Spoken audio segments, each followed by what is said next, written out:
Joel അധ്യായം 1. പെഥുവേലിൻ്റെ മകൻ ജോയേലിന് കർത്താവിൽ നിന്ന് ലഭിച്ച അരുളപ്പാട്. വൃദ്ധരെ ശ്രവിക്കുവിൻ, ദേശവാസികളെ ചെവിക്കൊള്ളുവിൻ. നിങ്ങളുടെയോ നിങ്ങളുടെ പിതാക്കന്മാരുടെയോ കാലത്ത് ഇങ്ങനെയൊന്ന് സംഭവിച്ചിട്ടുണ്ടോ? ഇതേപ്പറ്റി നിങ്ങളുടെ മക്കളോട് പറയുവിൻ. അവർ തങ്ങളുടെ മക്കളോടും അവരുടെ മക്കൾ അടുത്ത തലമുറയോടും പറയട്ടെ.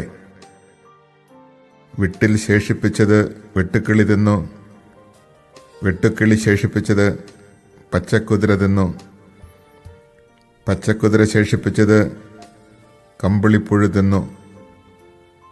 മദ്യപന്മാരെ ഉണർന്ന് വിലപിക്കുവിൻ, വീഞ്ഞു കുടിക്കുന്നവരെ നെടുവീർപ്പിടുവിൻ. മധുരിക്കുന്ന വീഞ്ഞ് നിങ്ങളുടെ അധരങ്ങളിൽ നിന്ന് തട്ടിമാറ്റിയിരിക്കുന്നു. അതിശക്തവും സംഖ്യാതീതവുമായ ഒരു ജനത എൻ്റെ ദേശത്തിനെതിരെ വന്നിരിക്കുന്നു. അതിൻ്റെ പല്ല് സിംഹത്തിൻ്റേതുപോലെയും ദംഷ്ട്രകൾ സിംഹിയുടേതുപോലെയുമാണ്. അത് എൻ്റെ മുന്തിരിച്ചെടികളെ നശിപ്പിച്ചു, അത്തിവൃക്ഷങ്ങളെ ഒടിച്ചു തകർത്തു. അതിൻ്റെ തൊലി ഉരിഞ്ഞ് ശാഖകൾ വെളിപ്പിച്ചു. തൻ്റെ യൗവനത്തിലെ ഭർത്താവിനെ ചൊല്ലി ചാക്കുടുത്ത് വിലപിക്കുന്ന കന്യകയെപ്പോലെ പ്രലപിക്കുവിൻ. ധാന്യബലിയും പാനീയബലിയും കർത്താവിൻ്റെ ഭവനത്തിൽ നിന്ന് നീക്കം ചെയ്യപ്പെട്ടിരിക്കുന്നു. കർത്താവിൻ്റെ ശുശ്രൂഷകരായ പുരോഹിതന്മാർ വിലപിക്കുന്നു. വയലുകൾ ശൂന്യമാക്കപ്പെട്ടിരിക്കുന്നു. ഭൂമി വിലപിക്കുന്നു. ധാന്യം നശിച്ചു, വീഞ്ഞ് ഇല്ലാതായി, എണ്ണ വറ്റിപ്പോയി. നിലം ഒഴുകുന്നവരെ പരിഭ്രമിക്കുവിൻ, മുന്തിരിത്തോട്ടക്കാരെ പ്രലപിക്കുവിൻ, ഗോതമ്പിനെയും ബാർലിയെയും ചൊല്ലിത്തന്നെ. കാരണം വയലിലെ വിളവുകൾ നശിച്ചിരിക്കുന്നു. മുന്തിരിവള്ളിയും അത്തിവൃക്ഷവും വാടിപ്പോകുന്നു. മാതളവും ഈന്തപ്പനയും ആപ്പിളും ഉൾപ്പെടെ വയലിലെ എല്ലാ വൃക്ഷങ്ങളും ഉണങ്ങിപ്പോയിരിക്കുന്നു. മനുഷ്യമക്കളിൽ നിന്ന് ആനന്ദം പോയി മറഞ്ഞു.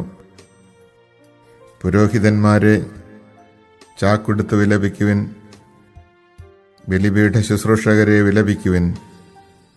എൻ്റെ ദൈവത്തിൻ്റെ സേവകരെ അകത്ത് ചെന്ന് ചാക്കുടുത്ത് രാത്രി കഴിക്കുവിൻ. ധാന്യബലിയും പാനീയബലിയും നിങ്ങളുടെ ദൈവത്തിൻ്റെ ആലയത്തിൽ അർപ്പിക്കപ്പെടുന്നില്ല. ഉപവാസം പ്രഖ്യാപിക്കുകയും മഹാസഭ വിളിച്ചുകൂട്ടുകയും ചെയ്യുവിൻ. ശ്രേഷ്ഠന്മാരെയും ദേശവാസികളെയും നിങ്ങളുടെ ദൈവമായ കർത്താവിൻ്റെ ആലയത്തിൽ ഒരുമിച്ച് കൂട്ടുവിൻ. കർത്താവിനോട് പ്രാർത്ഥിക്കുവിൻ. കർത്താവിൻ്റെ ദിനം സമീപിച്ചിരിക്കുന്നു. ആ ദിനം കഷ്ടം. സർവശക്തനിൽ നിന്നുള്ള സംഹാരമായി അത് വരുന്നു. നമ്മുടെ കൺമുൻപിൽ നിന്ന് ഭക്ഷണവും നമ്മുടെ ദൈവത്തിൻ്റെ ആലയത്തിൽ നിന്ന് ആഹ്ലാദത്തിമിർപ്പും അപ്രത്യക്ഷമായിരിക്കുന്നു. വിത്ത് കട്ടകൾക്കിടയിൽ അമർന്നു പോയിരിക്കുന്നു. സംഭരണശാലകളും പത്തായങ്ങളും ശൂന്യമായിരിക്കുന്നു. ധാന്യം ഇല്ലാതായിരിക്കുന്നു. മൃഗങ്ങൾ ഞരങ്ങുന്നു. മേച്ചിൽ സ്ഥലമില്ലാതെ കന്നുകാലികൾ വലയുന്നു. ആട്ടിൻപറ്റങ്ങൾ നശിക്കുന്നു. കർത്താവേ, ഞാൻ അങ്ങയോട് നിലവിളിക്കുന്നു. വിജനപ്രദേശങ്ങളിലെ പുൽപ്പുറങ്ങളെ അഗ്നി വിഴുങ്ങിയിരിക്കുന്നു. വയലിലെ മരങ്ങളെല്ലാം കത്തി നശിച്ചു. വനാന്തരങ്ങളിലെ അരുവികൾ വറ്റിപ്പോവുകയും പുൽപ്പുറങ്ങൾ അഗ്നിക്കിരയാവുകയും ചെയ്തതിനാൽ വന്യമൃഗങ്ങളും അവിടുത്തെ നോക്കി കേഴുന്നു.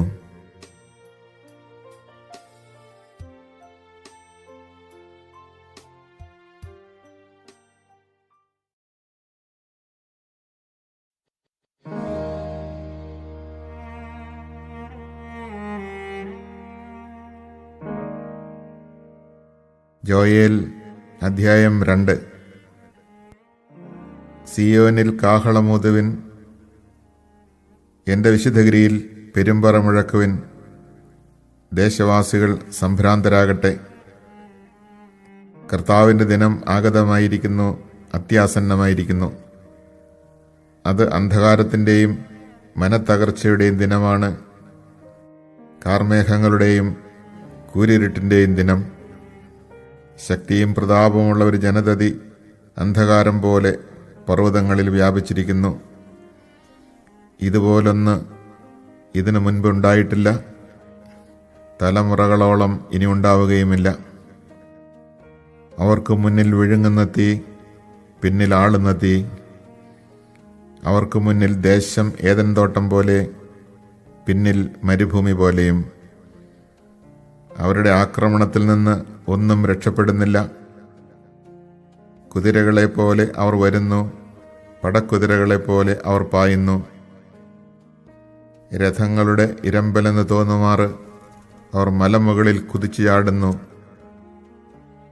വൈക്കോലിന് തീ പിടിക്കുമ്പോഴുണ്ടാകുന്ന കിരുകിരാ ശബ്ദം പോലെയും ശക്തമായ സൈന്യം മുന്നേറുമ്പോഴുള്ള ആരവം പോലെയും തന്നെ. അവരുടെ മുൻപിൽ ജനതകൾ ഭയവിഹുലരാകുന്നു, എല്ലാവരുടെയും മുഖം വിളറുന്നു. യുദ്ധവീരരെ പോലെ അവർ പാഞ്ഞെടുക്കുന്നു, പടയാളികളെ പോലെ മതിലുകൾ കയറുന്നു. നിരതെറ്റാതെ ഓരോരുത്തരും താന്താങ്ങളുടെ മാർഗത്തിൽ അടിവെച്ച് നീങ്ങുന്നു. പരസ്പരം ഉന്തിമാറ്റാതെ അവരവരുടെ പാതയിൽ ചരിക്കുന്നു. ശത്രുവിൻ്റെ ആയുധങ്ങൾക്കിടയിലൂടെ അവർ കുതിച്ചു നീങ്ങി, ആർക്കും അവരെ തടയാനായില്ല. അവർ നഗരത്തിന്മേൽ ചാടി വീഴുന്നു, മതിലുകളിൽ ഓടി നടക്കുന്നു. കള്ളനെ പോലെ ജാലകങ്ങളിലൂടെ വീട്ടിനുള്ളിൽ കിടക്കുന്നു. അവരുടെ മുൻപിൽ ഭൂമി കുലുങ്ങുന്നു, ആകാശം വിറകൊള്ളുന്നു, സൂര്യചന്ദ്രന്മാർ ഇരുണ്ടുപോകുന്നു, നക്ഷത്രങ്ങൾ തങ്ങളുടെ പ്രകാശം മറച്ചു കളയുന്നു. തൻ്റെ സൈന്യത്തിൻ്റെ മുൻപിൽ കർത്താവിൻ്റെ ശബ്ദം മുഴങ്ങുന്നു. അവിടുത്തെ സൈന്യം വളരെ വലുതാണ്, അവിടുത്തെ ആജ്ഞ നടപ്പിലാക്കുന്നവൻ ശക്തനാണ്. കർത്താവിൻ്റെ ദിനം മഹത്വം അത്യന്തം ഭയാനകവുമാണ്. ആർക്ക് അതിനെ അതിജീവിക്കാനാവും? കർത്താവ് അരുളി ചെയ്യുന്നു, ഇപ്പോഴെങ്കിലും ഉപവാസത്തോടും വിലാപത്തോടും നടുവീർപ്പോടും കൂടെ നിങ്ങൾ പൂർണ്ണ ഹൃദയത്തോടെ എൻ്റെ അടുക്കിലേക്ക് തിരിച്ചു വരുവിൻ. നിങ്ങളുടെ ഹൃദയമാണ് വസ്ത്രമല്ല കീറേണ്ടത്. നിങ്ങളുടെ ദൈവമായ കർത്താവിങ്കിലേക്ക് മടങ്ങുവിൻ. എന്തെന്നാൽ അവിടുന്ന് ഉദാരമതിയും കാരുണ്യവാനും ക്ഷമാശീലനും സ്നേഹസമ്പന്നനുമാണ്. ശിക്ഷ പിൻവലിക്കാൻ സദാ സന്നദ്ധനുമാണ് അവിടുന്ന്. നിങ്ങളുടെ ദൈവമായ കർത്താവ് മനസ്സുമാറ്റി ശിക്ഷ പിൻവലിച്ച് തനിക്ക് ധാന്യബലിയും പാനീയബലിയും അർപ്പിക്കുവാനുള്ള അനുഗ്രഹം തരികയില്ലെന്ന് ആരറിഞ്ഞു? സിയോനിൽ കാഹളം മുഴക്കുവിൻ, ഉപവാസം പ്രഖ്യാപിക്കുവിൻ, മഹാസഭ വിളിച്ചുകൂട്ടുവിൻ. ജനത്തെ ഒരുമിച്ച് കൂട്ടുവിൻ, സമൂഹത്തെ വിശദീകരിക്കുവിൻ. ശ്രേഷ്ഠന്മാരെ വിളിച്ചുകൂട്ടുവിൻ, കുട്ടികളെയും മുലകുടിക്കുന്ന ശിശുക്കളെയും ഒന്നിച്ചു കൂട്ടുവിൻ. മണവാളൻ തൻ്റെ മണവറയും മണവാട്ടി തൻ്റെ ഉറക്കറയും വിട്ട് പുറത്തു വരട്ടെ. കർത്താവിൻ്റെ ശുശ്രൂഷകരായ പുരോഹിതന്മാർ പൂമുഖത്തിനും ബലിപീഠത്തിനും മധ്യ നിന്ന് കരഞ്ഞുകൊണ്ട് പ്രാർത്ഥിക്കട്ടെ. കർത്താവേ, അങ്ങയുടെ ജനത്തെ ശിക്ഷിക്കരുതേ. ജനതകളുടെ ഇടയിൽ പഴമൊഴിയും പരിഹാസപാത്രവുമാകാതെ അങ്ങയുടെ അവകാശത്തെ സംരക്ഷിക്കണമേ. ഇവിടെയാണ് അവരുടെ ദൈവം എന്ന് ജനതകൾ ചോദിക്കാൻ ഇടവരുന്നതെന്തിന്? അപ്പോൾ കർത്താവ് തൻ്റെ ദേശത്തെ പ്രതി അസഹിഷ്ണുവാവുകയും തൻ്റെ ജനത്തോട് കാരുണ്യം കാണിക്കുകയും ചെയ്തു. കർത്താവ് തൻ്റെ ജനത്തിന് ഉത്തരമരുളി, ഇതാ ഞാൻ നിങ്ങൾക്ക് ധാന്യവും വീഞ്ഞും എണ്ണയും തരുന്നു, നിങ്ങൾ സംതൃപ്തരാകും. ജനതകളുടെ ഇടയിൽ ഇനി നിങ്ങളെ ഞാൻ പരിഹാസപാത്രമാക്കുകയില്ല. വടക്കു നിന്നുള്ള ശത്രുവിനെ ഞാൻ നിങ്ങളുടെ അടുത്ത് നിന്ന് ആട്ടിപ്പായിക്കും.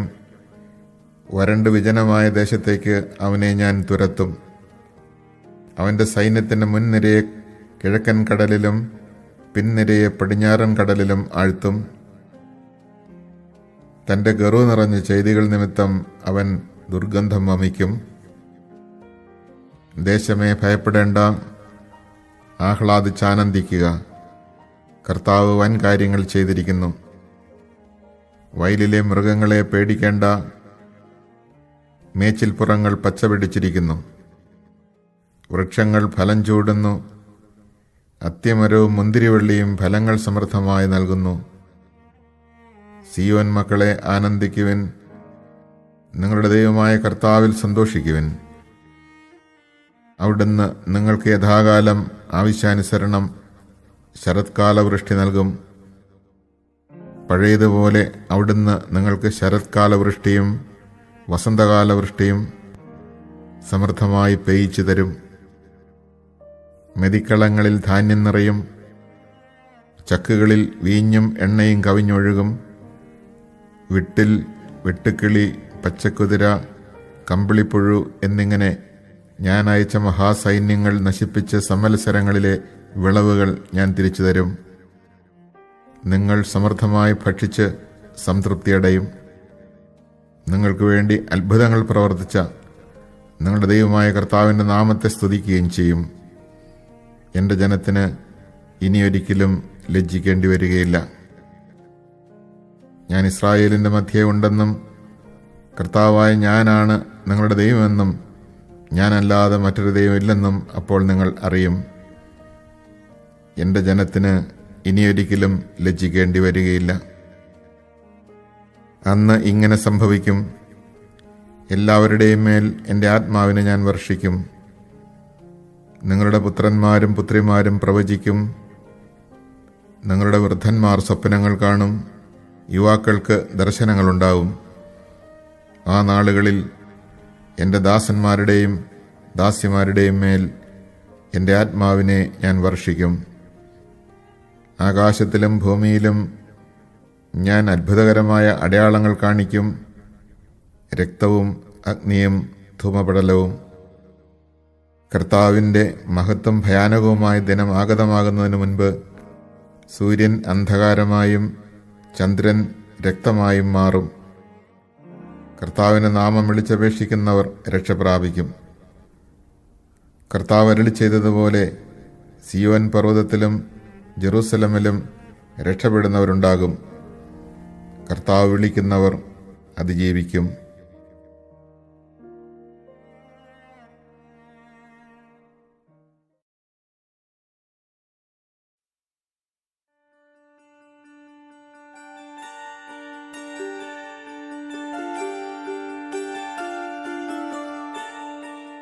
ജോയേൽ അധ്യായം 3.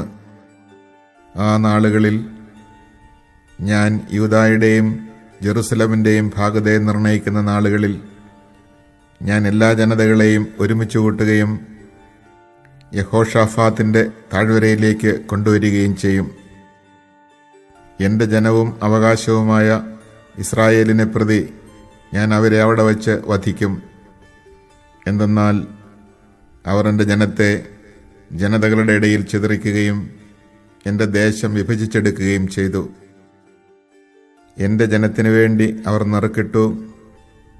ഒരു വേശ്യയ്ക്ക് വേണ്ടി ഒരു ബാലനെയും കുടിക്കാൻ വീഞ്ഞിനു വേണ്ടി ബാലികയെയും അവർ വിറ്റു. ടൈർ, സീദോൻ, സകല ഫിലിസ്ത്യ പ്രദേശങ്ങളെ, നിങ്ങൾക്ക് എന്നോടെന്ത് ചെയ്യാൻ കഴിയും? എന്നോട് പ്രതികാരം ചെയ്യാനാണോ നിങ്ങളുടെ ഭാവം?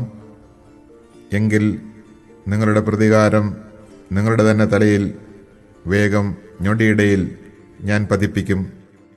എന്തെന്നാൽ നിങ്ങൾ എൻ്റെ വെള്ളിയും സ്വർണവും അനർഘനിധികളും നിങ്ങളുടെ ക്ഷേത്രങ്ങളിലേക്ക് കൊണ്ടുപോയി. നിങ്ങൾ യൂദായിലെയും ജെറൂസലമിലെയും ജനത്തെ അവരുടെ അതിർത്തികളിൽ നിന്ന് അകറ്റി യവനർക്ക് വിറ്റു.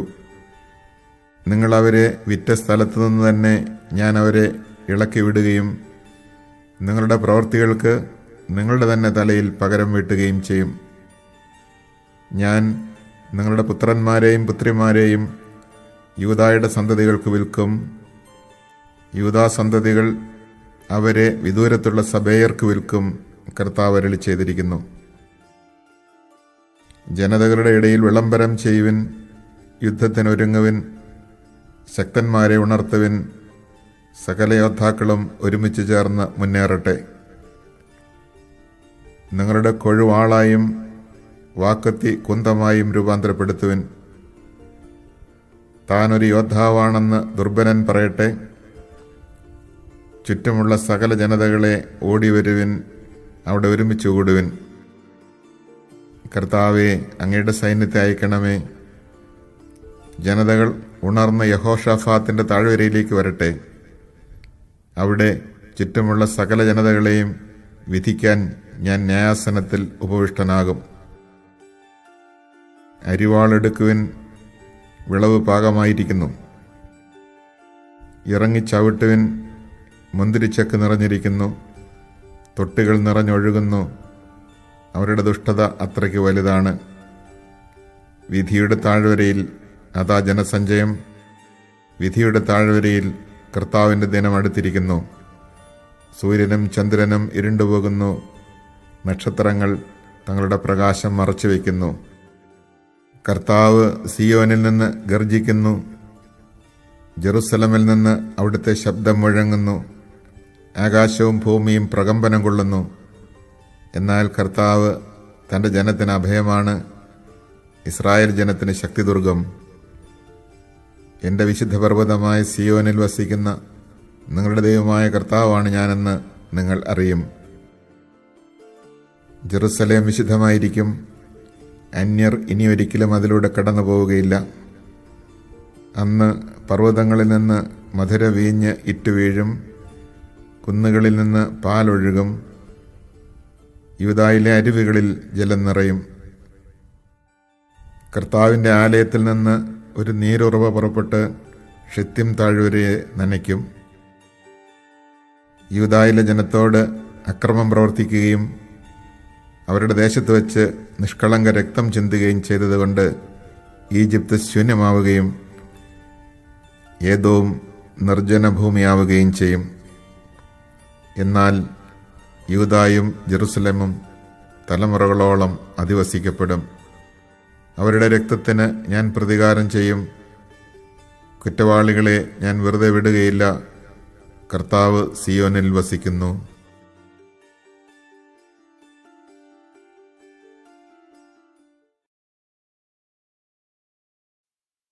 The Book of Joel, Chapter 1. The word of the Lord which came to Joel the son of Pethuel. Hear this, you elders. Pay attention, all you who dwell in the land. Has the like of this happened in your days, or in the days of your fathers? Tell it to your children, and your children to their children, and their children to the next generation. What the cutter left, the locust swarm has eaten. What the locust swarm left, the grasshopper has eaten. And what the grasshopper left, the devourer has eaten. Wake up, you drunkards, and weep. Wail, all you drinkers of wine, because the juice of the grape will be withheld from your mouths. For a people has invaded my land, mighty and without number. His teeth are the teeth of a lion, and his molars those of a lioness. He has laid waste my vine, and blighted my fig tree. He has stripped it, sheared off its bark, its branches are made white. Lament like a virgin girt with sackcloth for the spouse of her youth. Abolished are offering and libation from the house of the Lord. In mourning are the priests, the ministers of the Lord. The field is ravaged, the earth mourns, because the grain is ravaged. The must has failed, the oil languishes. Be appalled, you husbandmen, wail, you vine-dressers, over the wheat and the barley, because the harvest of the field has perished. The vine is dried up, the fig tree is withered, the pomegranate, the date palm also, and the apple, all the trees of the field are dried up. Yes, joy has withered away from among mankind. Gird yourselves and weep, O priests, wail, O ministers of the altar. Come, spend the night in sackcloth, O ministers of my God. The house of your God is deprived of offering and libation. Proclaim a fast, call an assembly, gather the elders, all who dwell in the land, into the house of the Lord your God, and cry to the Lord. Alas the day, for near is the day of the Lord, and it comes as ruin from the Almighty. From before our very eyes has not the food been cut off, and from the house of our God joy and gladness? The seed lies shriveled under its clods, the stores are destroyed, the barns are broken down, for the grain has failed. How the beasts groan, the herds of cattle are bewildered, because they have no pasturage, even the flocks of sheep have perished. To you, O Lord, I cry, for fire has devoured the pastures of the plain, and flame has enkindled all the trees of the field. Even the beasts of the field cry out to you. For the streams of water are dried up, and fire has devoured the pastures of the plain. Chapter 2. Blow the trumpet in Zion, sound the alarm on my holy mountain. Let all who dwell in the land tremble, for the day of the Lord is coming. Yes, it is near, a day of darkness and of gloom, a day of clouds and somberness. Like dawn spreading over the mountains, a people numerous and mighty. Their like has not been from of old, nor will it be after them, even to the years of distant generations. Before them a fire devours, and after them a flame enkindles. Like the Garden of Eden is the land before them, and after them a desert waste. From them there is no escape. Their appearance is that of horses, like steeds they run. As with the rumble of chariots they leap on the mountain tops. As with the crackling of a fiery flame devouring stubble, like a mighty people arrayed for battle. Before them peoples are in torment, every face blanches. Like warriors they run, like soldiers they scale the wall. They advance, each in his own lane, without swerving from their paths. No one crowds another, each advances in his own track. Though they fall into the ditches, they are not checked. They assault the city, they run upon the wall, they climb into the houses. In at the windows they come like thieves. Before them the earth trembles, the heavens shake. The sun and the moon are darkened, and the stars withhold their brightness. The Lord raises his voice at the head of his army, for immense indeed is his camp, yes, mighty, and it does his bidding. For great is the day of the Lord, and exceedingly terrible. Who can bear it? Yet even now, says the Lord, return to me with your whole heart, with fasting and weeping and mourning. Rend your hearts, not your garments, and return to the Lord your God. For gracious and merciful is he, slow to anger, rich in kindness, and relenting in punishment. Perhaps he will again relent, and leave behind him a blessing, offerings and libations for the Lord your God. Blow the trumpet in Zion, proclaim a fast, call an assembly. Gather the people, notify the congregation, assemble the elders, gather the children and the infants at the breast. Let the bridegroom quit his room, and the bride her chamber. Between the porch and the altar let the priests, the ministers of the Lord, weep, and say, Spare, O Lord, your people, and make not your heritage a reproach with the nations ruling over them. Why should they say among the peoples, Where is their God? Then the Lord was stirred to concern for his land, and took pity on his people. The Lord answered and said to his people, See, I will send you grain and wine and oil, and you shall be filled with them.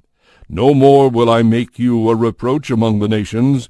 No, the northerner I will remove far from you, and drive him out into a land arid and waste, with his van toward the eastern sea, and his rear toward the western sea. And his foulness shall go up, and his stench shall go up. Fear not, O land, exult and rejoice, for the Lord has done great things. Fear not, beasts of the field, for the pastures of the plain are green. The tree bears its fruit, the fig tree and the vine give their yield. And do you, O children of Zion, exult and rejoice in the Lord your God. He has given you the teacher of justice. He has made the rain come down for you, the early and the late rain as before. The threshing floor shall be full of grain, and the vats shall overflow with wine and oil. And I will repay you for the years which the locust has eaten, the grasshopper, the devourer, and the cutter, my great army which I sent among you. You shall eat and be filled, and shall praise the name of the Lord your God, because he has dealt wondrously with you. My people shall never more be put to shame. And you shall know that I am in the midst of Israel. I am the Lord your God, and there is no other. my people shall never more be put to shame. Chapter 3. Then afterward I will pour out my Spirit upon all mankind. Your sons and daughters shall prophesy. Your old men shall dream dreams. Your young men shall see visions. Even upon the servants and the handmaids in those days I will pour out my Spirit, and I will work wonders in the heavens and on the earth, blood, fire, and columns of smoke. The sun will be turned to darkness, and the moon to blood, at the coming of the day of the Lord, the great and terrible day. Then everyone shall be rescued who calls on the name of the Lord. For on Mount Zion there shall be a remnant, as the Lord has said, and in Jerusalem survivors whom the Lord shall call.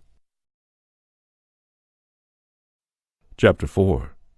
Yes, in those days and at that time when I would restore the fortunes of Judah and Jerusalem, I will assemble all the nations and bring them down to the valley of Jehoshaphat. And I will enter into judgment with them there on behalf of my people and my inheritance Israel, because they have scattered them among the nations and divided my land. Over my people they have cast lots. They gave a boy for a harlot, and sold a girl for the wine they drank. Moreover, what are you to me, Tyre and Sidon, and all the regions of Philistia? Would you take vengeance upon me by some action? But if you do take action against me, swiftly, speedily I will return your deed upon your own head. You took my silver and my gold, and brought my precious treasures into your temples. You sold the people of Judah and Jerusalem to the Greeks, removing them far from their own country. See, I will rouse them from the place into which you have sold them, and I will return your deed upon your own head. I will sell your sons and your daughters to the people of Judah, who shall sell them to the Sabeans, a nation far off. Indeed, the Lord has spoken. Declare this among the nations, proclaim a war, rouse the warriors to arms. Let all the soldiers report and march. Beat your plowshares into swords, and your pruning hooks into spears. Let the weak man say, I am a warrior. Hasten and come, all you neighboring peoples assembled there. Bring down, O Lord, your warriors. Let the nations bestir themselves and come up to the valley of Jehoshaphat. For there will I sit in judgment upon all the neighboring nations. Apply the sickle, for the harvest is ripe. Come and tread, for the winepress is full. The vats overflow, for great is their malice. Crowd upon crowd in the valley of decision, for near is the day of the Lord in the valley of decision. Sun and moon are darkened, and the stars withhold their brightness. The Lord roars from Zion, and from Jerusalem raises his voice. The heavens and the earth quake, but the Lord is a refuge to his people, a stronghold to the men of Israel. Then shall you know that I, the Lord, am your God, dwelling on Zion, my holy mountain. Jerusalem shall be holy, and strangers shall pass through her no more. And then, on that day, the mountains shall drip new wine, and the hills shall flow with milk, and the channels of Judah shall flow with water. A fountain shall issue from the house of the Lord to water the valley of Shittim. Egypt shall be a waste, and Edom a desert waste, because of violence done to the people of Judah, because they shed innocent blood in their land. But Judah shall abide forever, and Jerusalem for all generations. I will avenge their blood and not leave it unpunished. The Lord dwells in Zion.